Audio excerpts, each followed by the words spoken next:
All right, let's see. That should be working. Round about now, we should be seeing everything happening. Very good. Are we here? Yes, yes. It's happening. Okay, I see that we don't have a picture. Let's try for a picture. Oh, no. That's odd. Why isn't that on? Okay, let's try turn that on. Turn this on. Okay. Turning on. There we go. That looks better. There we go. Now you can see me. Well, it says that it's working. Goodness. Okay, working here. It's odd. Well, when it comes up here on this page, it says excellent condition. Okay, very confusing. Okay, we're going to try and just ignore that error message. Pretend that it's not happening. Okay. All right, well, I don't understand it, so we're just going to read the story. And hope that that's all good. Okay. Seems like there's lag on the difference between. Okay, I'm not gonna worry. I'm gonna worry. Okay. Chapter 41. Dan.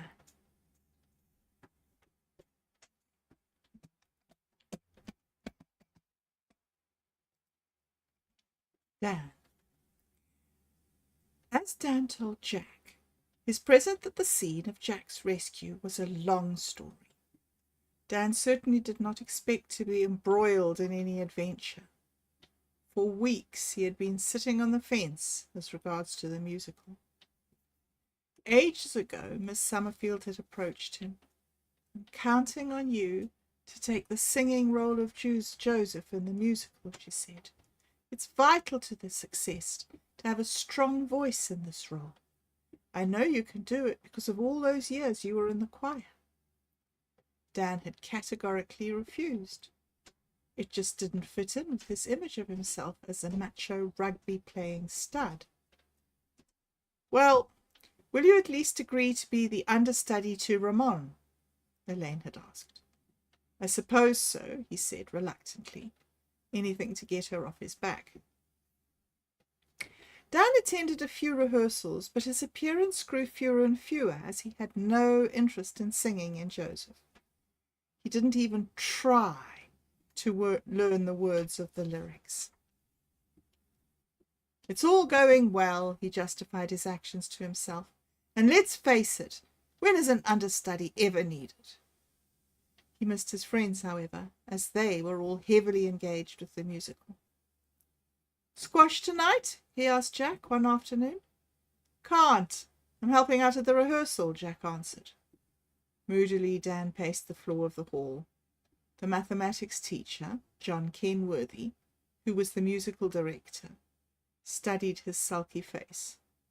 "Over here, Stevens. I have it on good authority that you play the double bass. Why are you not in the school orchestra?" Too busy with sports, sir. I gave it up years ago." "Nonsense. You owe it to your school to use your talents. I see you are no longer the understudy, but here's your chance to be involved. You can be part of the musical." Dan looked at him in consternation. Just then, Candy Tomlinson walked by. "Wow, Stevens, you in the orchestra? That's so cool," she said, and tossed her hair, smiling. "I really dig a musical guy." If being in the school orchestra won the approval of Candy Tomlinson, it was something he would gladly do. Dan came from a musical family, and as a youngster, the double bass had been his favorite instrument. If girls, in particular Candy Tomlinson, seemed to dig a musical guy, he was happy to give in to Mr. Kenworthy's persuasion. On gala night he warmed up with the orchestra, then decided to go and see how his friends were doing.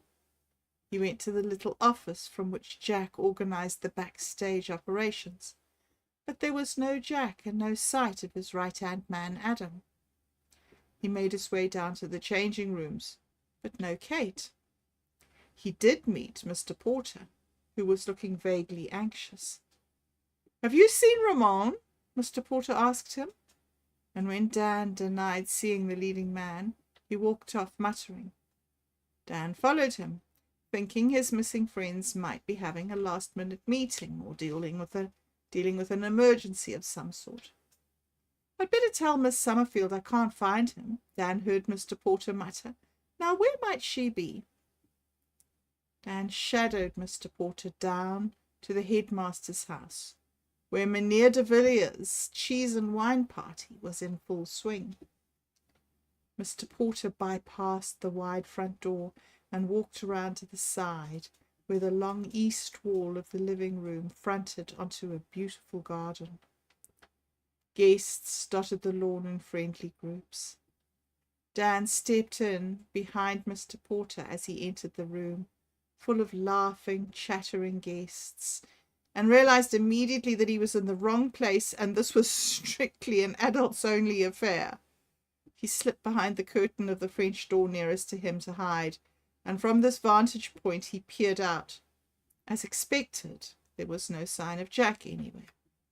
Swiftly, and hoping against hope that no one had seen him, he turned to scan the garden to see if he had any better luck. Suddenly he was aware that two men had stepped into the front of the curtain that concealed him. "Good news," he heard one say. "They've captured the troublemakers, and they are out of action." Dan listened with a dawning sense of horror. He pressed himself up against the glass door, trying not to breathe. "I almost feel sorry for him," the second man said, "going from the success of this party to the dismal failure when the leading man doesn't turn up for his precious musical." "All I care about," said the first man, "is that he keeps his hands out of our business and we can get things moving here in Barberton."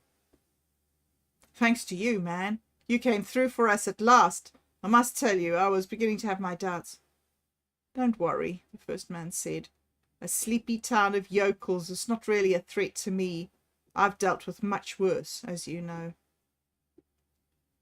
To his chagrin, Dan felt a tickle in his nose. It was about to be turned into a full-blown sneeze, and then the game would really be over. In desperation, he held onto his nose and willed himself not to sneeze. Luckily, he heard one of the men say, "We'd better get back. Just 30 minutes more." The two men moved away. Dan stepped outside, away from the enveloping curtain that had hidden him. At last he was able to give a muffled sneeze. Then he rushed back to Jack's workstation, hoping Jack was back, but to no avail.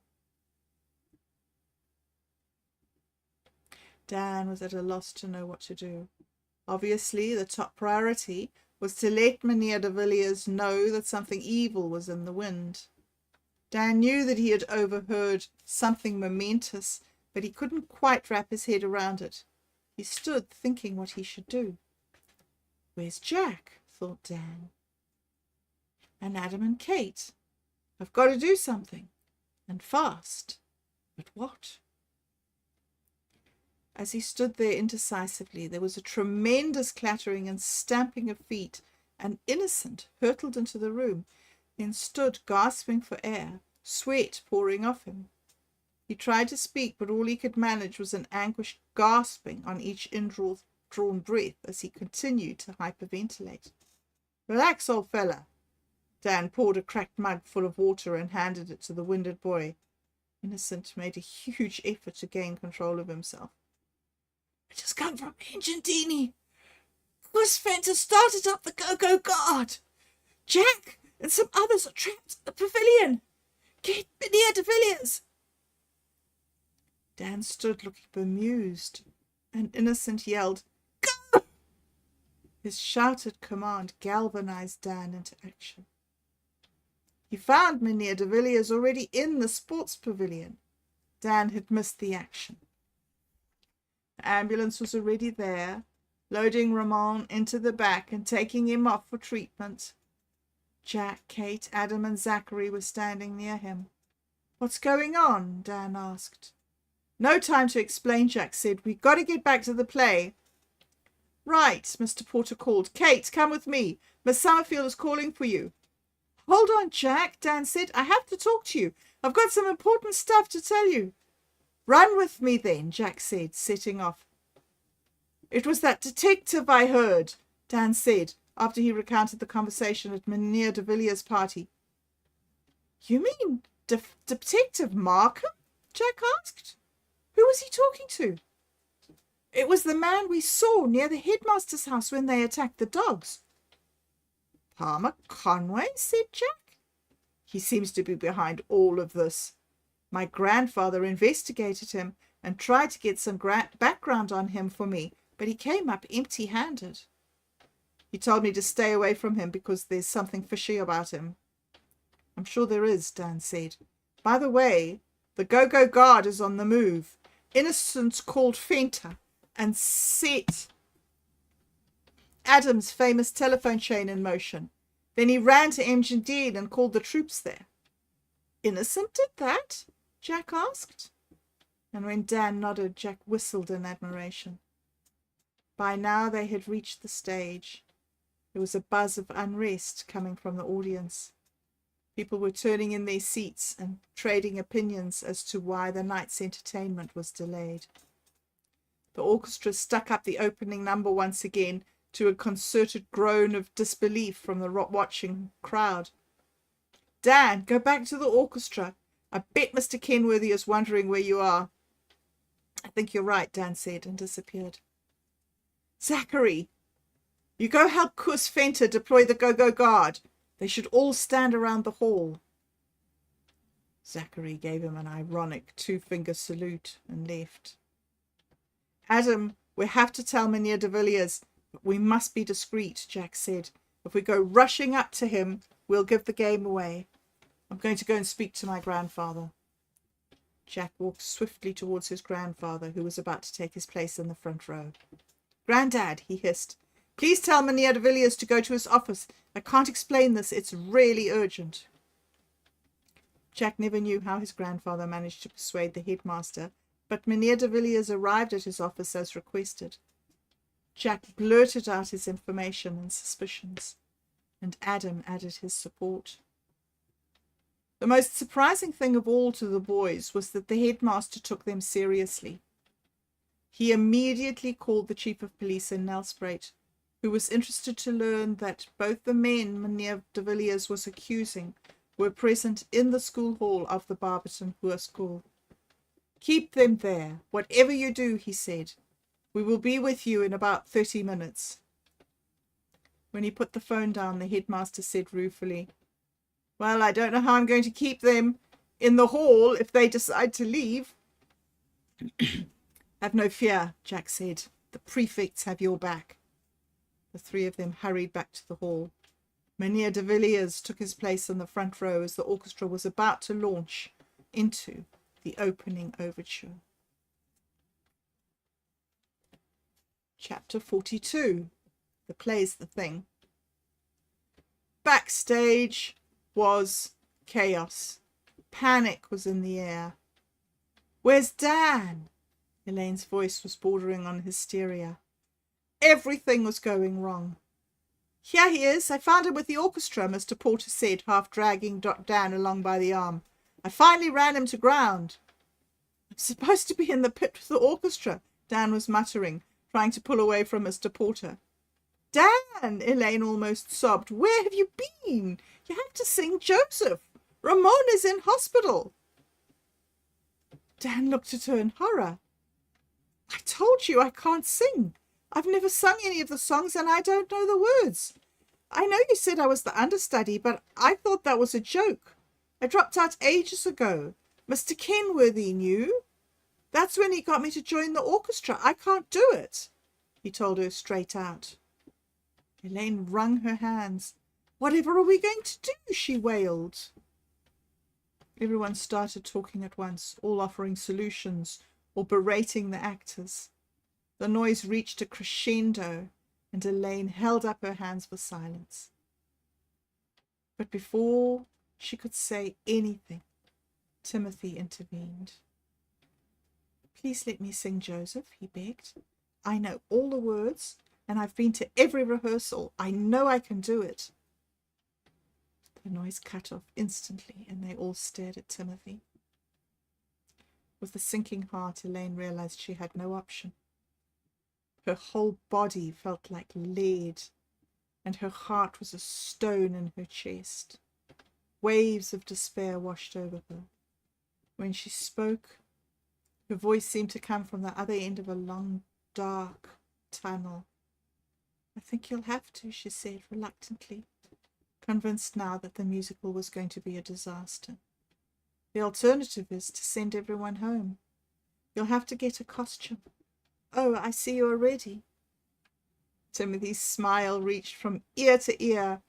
"You won't regret it, ma'am," he said, and he headed off to await his cue. "I will go and speak to Mynheer de Villiers.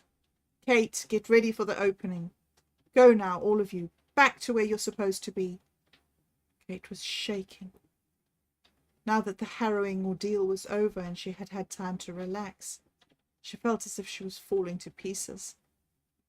And with Ramon gone, and Timothy stepping in so unexpectedly, who knew what would happen? She staggered, feeling faint. Jack was at her side, his arm around her shoulders. "You can do it," he told her. "Don't think about anything else."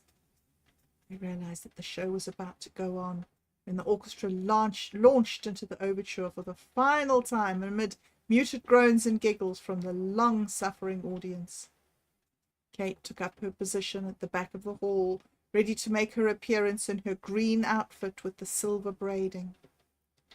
She had tied up her long red hair into a high bun on the back of her head and allowed a cascade of hair to sweep down to below her shoulder blades. The spotlight focused on her. She started to sing and her voice cracked. She stood shaking in the aisle. Jack snatched a poncho of one of the chorus who was sitting at the back of the hall, flung it over his shoulders to cover his clothes, and walked up to her, humming. Then, with his arm around her waist, he encouraged her forward, singing the opening song with her. "Way, way back many centuries ago, not long after the Bible began." Jack and Kate walked down the center aisle together. And with each step, Kate's voice got stronger and her steps more confident and assured.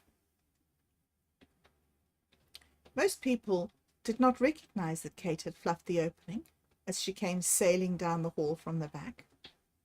Jack carried off his supportive role well, curling up on the side of the stage to give her the space she now needed, as she allowed the familiarity of the songs and the movements to guide her. No longer a wilting flower, she used the tension of her recent adventure to give her a frisson to her acting. When Timothy came dancing in from the wings, so obviously in control of his role as Joseph, looking the part, playing up to the audience, Detective Markham and Palmer Conway were riveted to their seats. They could not imagine what had gone wrong with their carefully laid plans. They waited impatiently for the interval. On stage, all went smoothly. Jacob and Sons made their appearance, and Zachary strutted his steps, quite comfortable in his role of Reuben, Jacob's eldest son, and satisfactorily jealous when Joseph was presented with his coat of many colours by his doting father. Timothy shook it out and swirled it round his shoulders. An ooh of wonder and admiration went up from the audience, and they burst into thunderous applause that drowned out the words. Mr. Kenworthy in the orchestra pit tried several times to start the song again, but to no avail. Daphne Schwartz sat in her chair in the front row, tears pouring down her cheeks. Yes, her husband was in jail. Money was tight and the future was uncertain. But this was her moment of triumph. This moment, the applause and her son in the glorious dream coat that she had made were her present. In the glorious dream coat that she had made were her present reality. Finally, Mr. Kenworthy raised his baton and the music rattled to the roof. Timothy owned the stage. Elaine watched him, astounded. How had she not recognized this talent? With the song, One More Angel in Heaven, Farmer Conway turned to his co-conspirator with a chilling glance. It'll be the worse for you if Mynheer de Villiers does not become that angel, as we agreed, he hissed in an icy voice. Once he's out of the way, there's nothing standing in our way. To take over, then expand the drug trade, starting with the school, then upgrading the gold and precious minerals operation. Detective Markham felt a tingling down his spine. Up to this point, he had confidently worked with the cartel that he had infiltrated in those heady days in Johannesburg, when, as an undercover agent, he had cracked their drug and smuggling operation. He never was able to pinpoint the moment when that sense of power and of invincibility and the greed for the easy money that way of life promised had turned him from a double agent for the police to a double agent for the cartel. Detective Markham looked into Palmer Conway's eyes in the half-light from the stage, and he saw such a frigid, amoral emptiness in Conway's menacing glance that he drew back in horror. Ooh. All right. Well, that's it for tonight. And tomorrow, the final episode of Jack's story. Okay. All right. I'm going to go and have dinner now. Thank you so much for joining me. It's so lovely to have this adventure with you. Do this book. It's been a good thing. I'll see you tomorrow and we'll finish it off. Okay. Thanks. Bye.